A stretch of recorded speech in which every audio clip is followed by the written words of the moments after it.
Hello all, Alison here, and I'm back with a few minutes of fun. I'm going to spend just a few minutes today setting up a book page background, a journaling page background. That's all it's going to be today. We're not going to finish the page.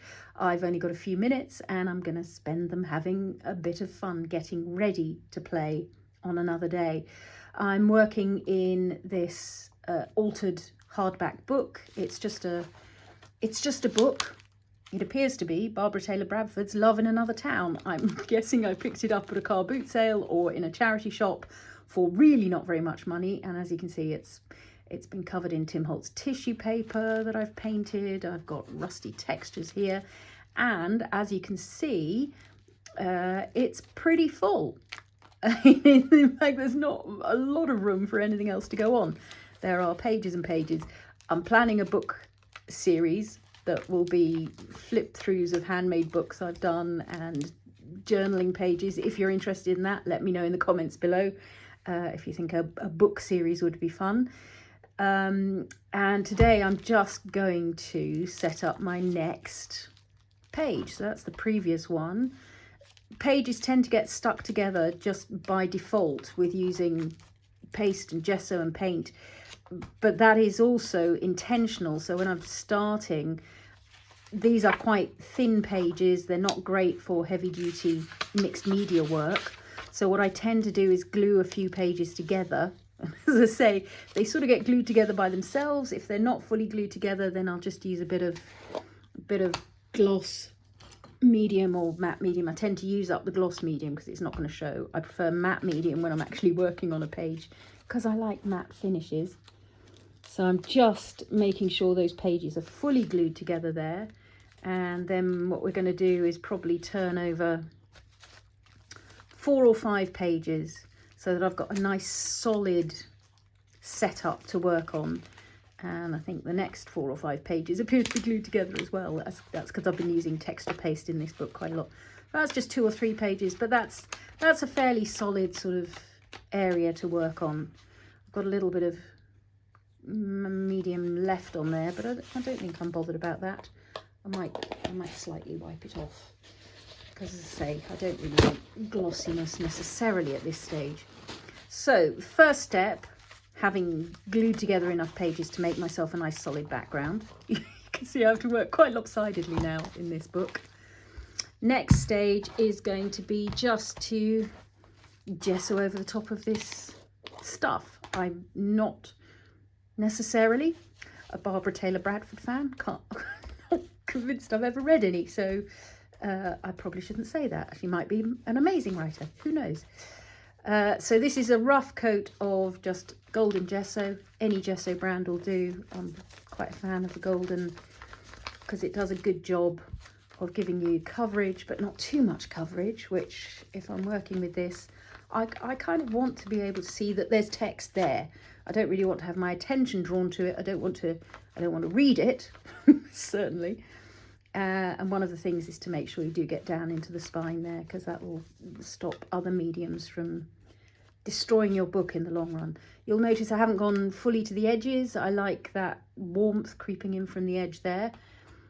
I'm going to slightly set this on an angle so that you're not seeing it in the dark over on that side.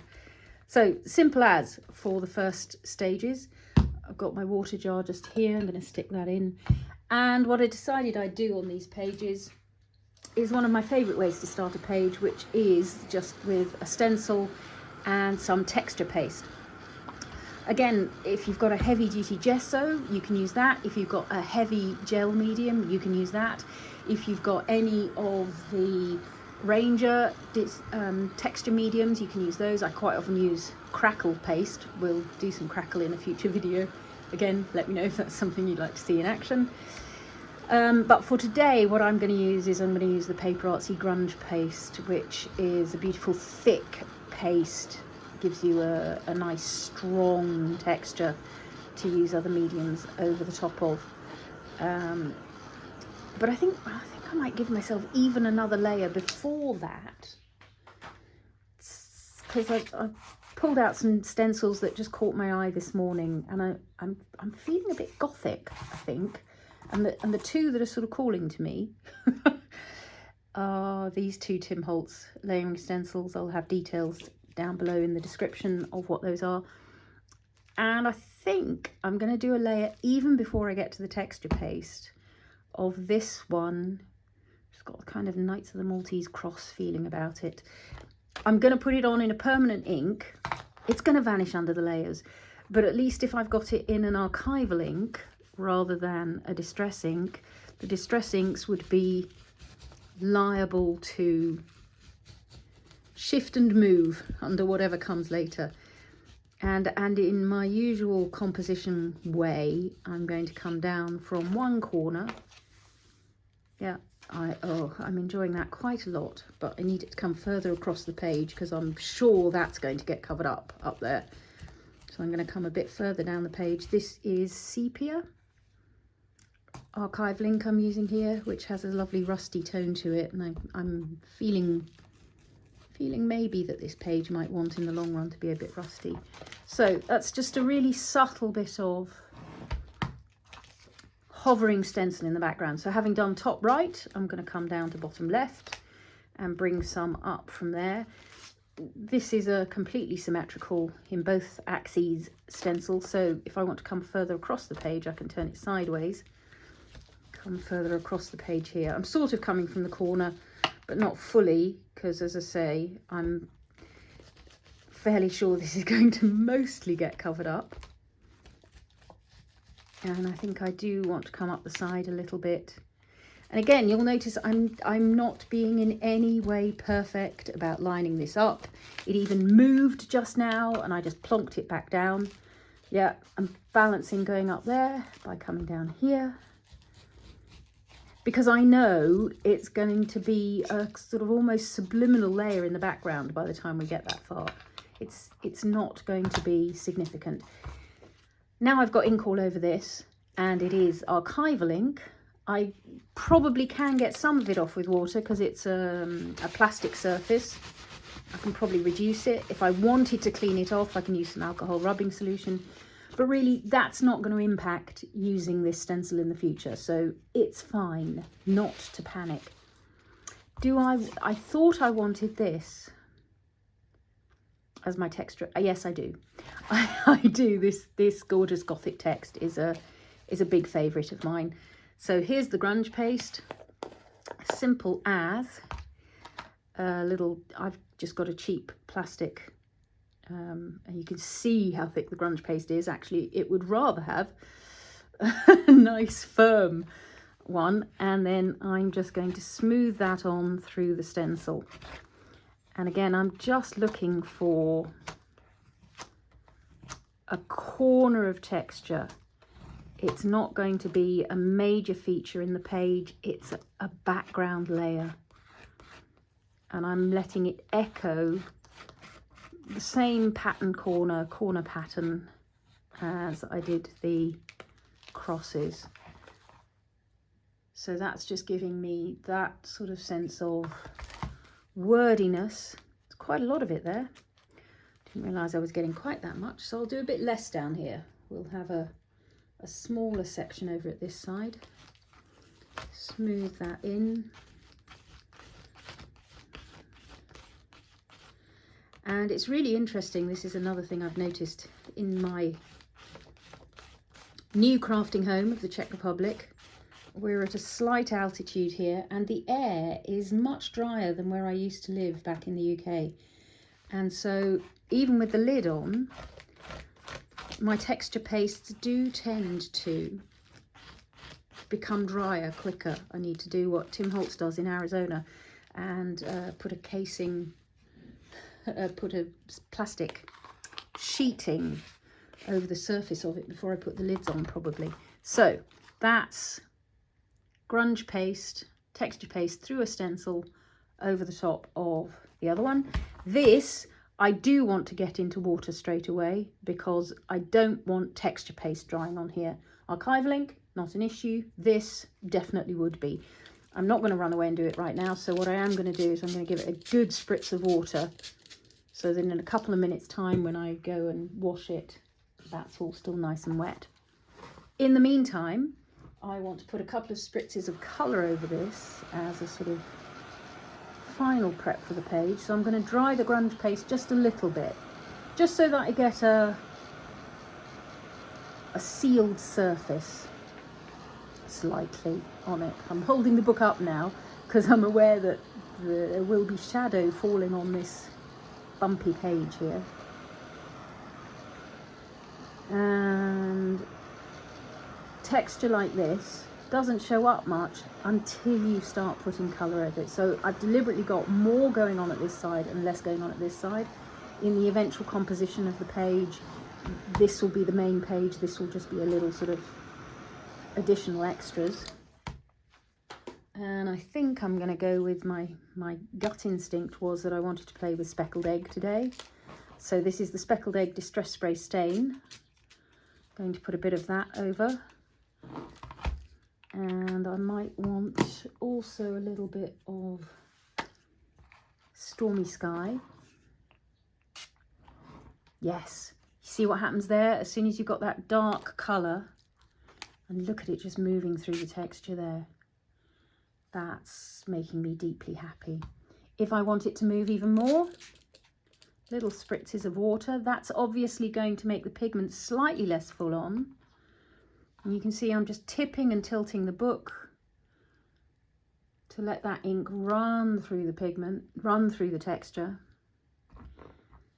And then at the point when I think I'm pretty much done, I might just take a little bit of paper towel just to dab away where there might be too much. So again, down the bottom, same thing. I've already got my speckled egg there.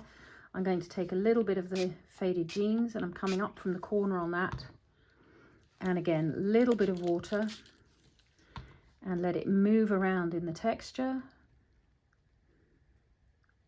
So what it's doing is it's running in between the letters and not quite hitting the tops of the letters in the same way. Ooh, I'm enjoying those droplets, but I don't want too much going on down here, so I'm going to knock it back a little bit. Maybe let it go that way a bit. And you can see it's not fully dry up the top, so I'm keeping half an eye on what's going on here. And this is also where I really love not having gessoed the whole thing. You can see the ink behaves completely differently where it's in contact with the plain paper than where it goes over the gesso. This is why you gesso, to prepare a surface, is to give a good surface for your inks, paints, pigments to play on. But the fun of mixed media, the fun of something a bit weathered, a bit distressed, is where I haven't got that gessoed surface, I've got a really kind of weathered look going on in there. So that might be enough for me. But I'm sort of tempted to just have a little flick of a couple more droplets. A little bit more pigment going on in there. Not too much, just a touch. Just a touch. Sorry, it's gone all dark again. It's this book. Where those droplets are too dark that I flicked on, I'm just going to knock them back a bit, but it was just a question of getting some texture traveling across the page so that these two sections are not completely disconnected from one another. They're going to be part of the same layout. They're going to call to one another across the page. I can see there's texture there without any pigment and I want some. Now I've got a whole load going into the seam, which I don't necessarily want. Get in there with the paper towel. Don't mind that softening of blue, but I didn't want a whole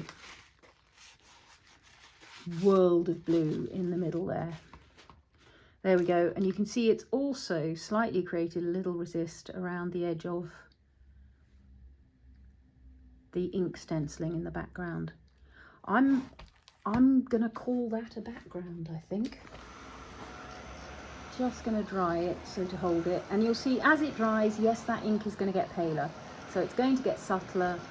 It's going to fade into the background a bit, giving me a journaling page background that is ready for me to come and collage over the top of at the point when the mood takes me.